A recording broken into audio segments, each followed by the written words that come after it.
Hi friends, welcome to Cooking with Aditi. Today I'm making this video especially for my cousin that lives in East Texas. She wanted the recipe to my biscuits. So this is for her. She knows who she is, and of course all of you. I'm using some white lily flour. It's the light baking kind. You can use that or the self-rising. Today I'm using the light baking kind. And I'm starting with 2 cups of the flour. And I know some people sift their flour when they make biscuits. I don't sift the flour. So I'm going to skip that part. You want a nice large bowl and pour your flour into the bowl. And I'm starting with 1/2 teaspoon of some salt. And I just use regular table salt. And now I'm going to use 1 teaspoon of baking powder. You'll see me put it in here twice because I couldn't find the 1 teaspoon. I don't know where my babe put it, so I'm using 1/2 teaspoon, and 2/2 makes a 1. If I wanted my biscuits to rise extremely tall, I would have added another 1/2 teaspoon, but I just want some regular sized biscuits, so I'm working it in, the salt and the baking powder, making sure it's well incorporated. And by the way, I just really perfected my biscuit making beginning of last year. I'm going to use 1/2 cup. You can see how hard my butter is. It's frozen, and that's how I like to make my biscuits, with frozen butter.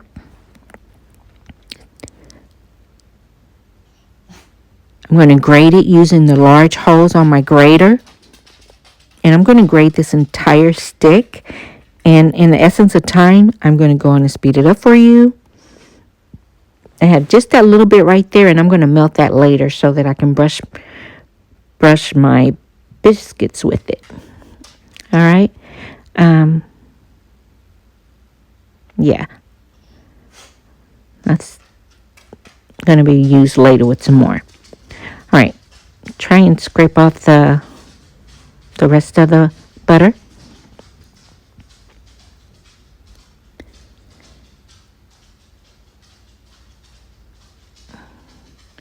All right, next step, I will go on and use my hand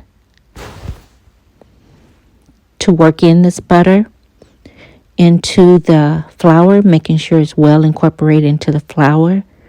I didn't realize my bowl kind of moved out of sight from the camera, so I apologize for that.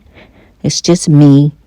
I'm the videographer, the editor, all that. So, all right, the butter has been well incorporated. Now, you can really use any kind of milk to make your biscuits. I'm using 1/2 cup of some heavy whipping cream and 1/2 cup of buttermilk.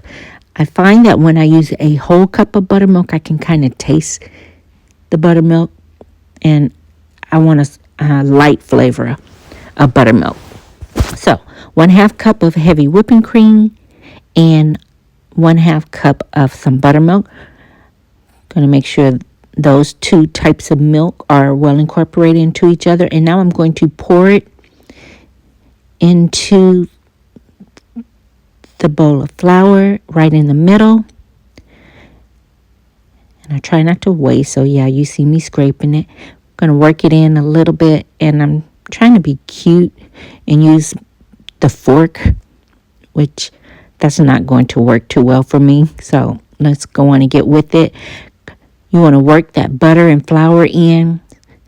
And this is just how I do mine. I work it all in, folding it over inside the bowl a couple of times.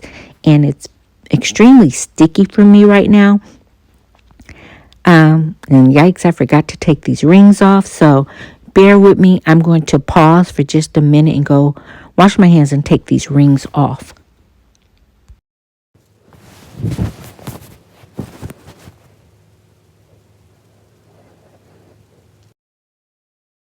All right, and because it's so sticky, I'm going to sprinkle maybe about 1 tablespoon and a half of some more flour in there and work it in, because there's a certain feel that I want. I don't want it too moist and I don't want it too dry. All right, see I'm working it in.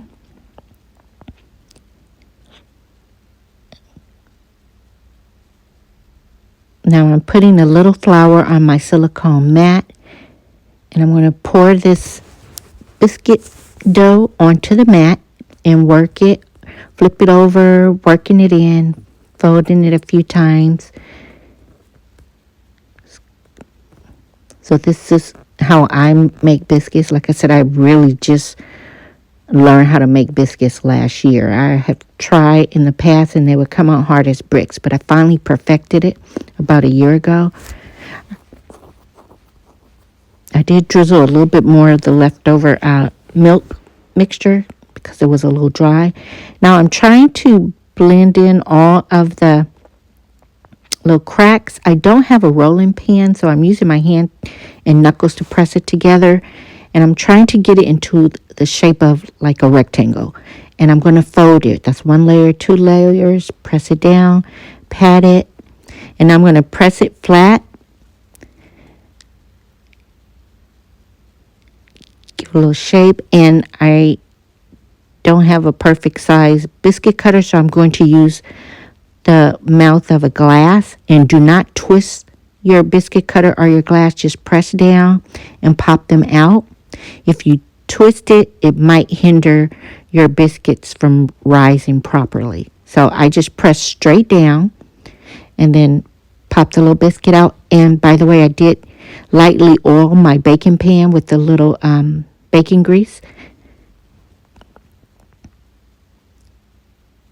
And this recipe makes roughly about 8 biscuits, 7 to 8 biscuits, depending on the size.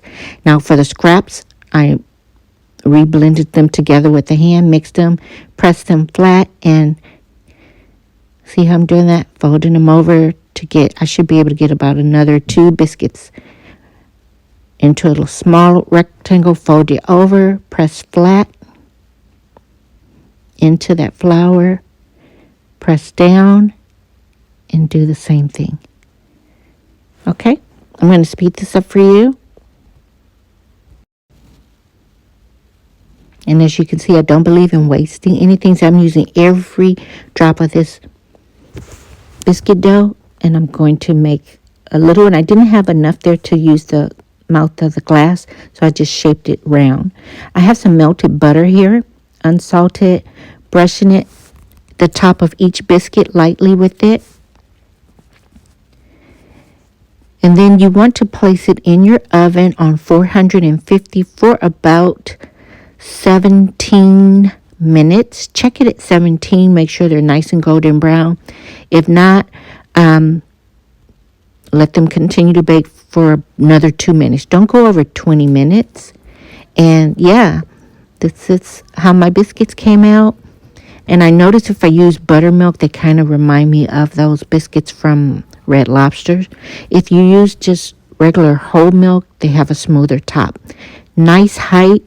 And I'm going to cut them for you. You won't see me today because it is early in the morning. I'm up making gumbo for a family member and cooking breakfast at the same time. So yeah, I'm doing that chill in my pajama cooking in the morning. Nice and fluffy, soft. And they smell good. And I tell you, once you make homemade biscuits, you will not buy another can of any brand of biscuits. I like syrup on my biscuits. Sometimes I put strawberry jelly. Today I'm doing syrup with some leftover andouille sauces that I had from my gumbo making session this morning. I'll take a bite for you. This is my little biscuit sandwich. And yes, they're fire, y'all. Hit me up in the comments and let me know, what did you think of this video? If you try it, please come back and let me know what did you think about it. Peace.